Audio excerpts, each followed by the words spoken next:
अल्लाह के प्यारे महबूब सल्लल्लाहु अलैहि वसल्लम ने इरशाद फरमाया, जो शख्स कुरान मजीद की एक आयत सुनने के लिए भी अपना कान लगाए तो उसके लिए ऐसी नेकी लिखी जाती है जो बढ़ती ही चली जाती है।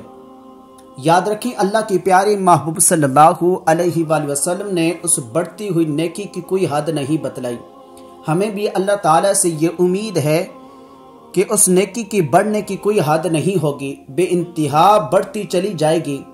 और जो शख्स जिस आयत को पढ़े वो आयत उस शख्स के लिए क़यामत के दिन एक नूर होगी, जो उस नेकी के बढ़ने से भी ज़्यादा अफजल होगी, बेहतरीन होगी।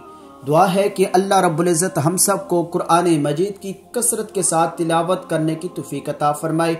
वीडियो अच्छी लगे तो मेरे चैनल को सब्सक्राइब ज़रूर कीजिएगा और बेल आइकन का जो बटन है उस पर क्लिक ज़रूर कीजिएगा, ताकि जितने भी रूहानी वज़ाइफ और इस्लामी हवाले से वीडियो लगाई जाती हैं वो आपको सबसे पहले मिल सकें। जज़ाकल्लाह।